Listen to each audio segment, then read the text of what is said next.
تیاری تہس نہس کرنے کا موقع مل جائے گا۔ آگے جا اس چارپائی کو توڑ دیں گے اور اس بارش کے زور میں سارے شور دب جائیں گے۔ زمر غصے سے اس کی بات کاٹ چکی تھی۔ التمش کا اس کی ایک بات پر بلند و بانگ کہکا گونجا تھا۔ زمر خان رخ پلٹے دروازے کی چٹکنی کھولنے لگی۔ وہ چارپائی سے ایک ہی جست سے اترتے اسے اپنی مضبوط باہوں میں قابو کر گیا تھا۔ آپ کی تیاری تہس نہس تو کروں گا، مگر ابھی نہیں، جب آپ ولیمے سے واپس آئیں گی تب۔ اس کے حصار میں زمر کے سرخ سرخ ہوئے تھے۔ ساویار کی چاکری چھوڑ دی ہے۔ زمر نے اس کے حصار سے نکلنے کی سعی کرتے آئیبرو اٹھائے پوچھا، اب دن رات آپ کی چاکری کرتا ہوں، کسی اور کی چاکری کرنے کے قابل نہیں رہا۔ وہ زمر کا چہرہ نرمی سے تھامے اس کے سرخ گال پر لب رکھ گیا تھا۔ زمر اس کی نرم لمس پر کسمسا کر رہ گئی۔ وہ اس کے ہونٹوں کو نرمی سے چھوتے چارپائی کی طرف بڑھ گیا۔ جائیں، تیار ہو جائیں۔ وہ رضائی خود پر لیتے اسے گرم نگاہوں سے دیکھتے بولا۔ زمر اپنا نچلا لب بے دردی سے کچلتے وہیں پر کھڑی تھی۔ کیا ہوا انہیں؟ جانا تو پھر آ جائے، نہیں جانا تو پھر آ جائے۔ التمش نے اسے یوں ہی کھڑے دیکھ کر رضائی خود پر سے کھسکائی تھی۔ بےہودہ، بے شرم۔ مصرف ہوتے دروازہ کھولتے کمرے سے نکل گئی تھی۔ التمش کا بلند و بانگ کہکا دور تک زمر کی سماعتوں سے نے پیچھا کیا تھا۔ صحن تک جاتے جاتے وہ پھر سے کمرے کی طرف پلٹی تھی۔ ولیمے پر وہ بھی جانا چاہتی تھی۔ یہاں رکتی تو التمش اسے ایسے ہی زج کرتا رہتا۔ وہ مجبوراً کمرے میں دوبارہ داخل ہوئی تھی۔ التمش خانزادہ نے آئیبرو چکائے مسکراہٹ دبائے سے دیکھا۔ وہ پانی گرم کر دو، زمر نے اسے دیکھ کے کہا۔ کیوں؟ التمش نے مسکراہٹ دبائی۔ نہانا ہے، دانت پیستے کہا۔ کیوں؟ شرارتی لہجے میں استفسار کیا۔ جب تم کمرے سے نکلے تھے تب دن کے 10 بج رہے تھے۔ تمہارا ہی کارنامہ ہے جو مجھے بار بار شاور لینا پڑتا ہے۔ وہ دانت کچکچاتے رہاسی ہوئی تھی۔ التمش کا ایک بار پھر سے بلند و بانگ کہکا برآمد ہوا تھا۔ اوکے مادام، کر دیتا ہوں پانی گرم۔ التمش نے سر کو خم دیتے کہا۔ یہ خادم ہر وقت پانی گرم کرنے کو تیار ہے، بشرط یہ کہ آپ ہر وقت تیار رہیں، جیسے اس دن تیار ہو گئی تھی۔ اور لب دانتوں تلے دبائے اسے اس دن کا تانا دے رہا تھا۔ زمر اس رات ان پلوں پر 100 بار لعنت بھیج چکی تھی۔ ابھی بھی لعنت بھیجتے سامنے لیتے انسان پر بھی بھیجی جو کہ موقع جانے نہیں دیتا تھا، اسے اس رات کا تانا دے دے گا۔ میں گل مکئی کو ہی کہہ دیتی ہوں، زمر نے غصے سے کہتے رخ پلٹا تھا۔ وہ چارپائی سے اترتے اپنی قمیض پہنتے اس کے قریب آیا تھا۔ میں کر دیتا ہوں، وہ تیار ہو رہی ہوگی۔ وہ زمر کی پیشانی چومتے کمرے سے باہر نکل گیا۔ زمر اس کی اتنی نرمی پر حیران ہوئی تھی۔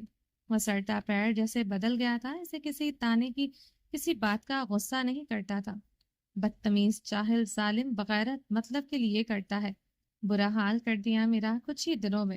کون سی منحوس کڑی تھی جو انسان میرا مقدر بنا۔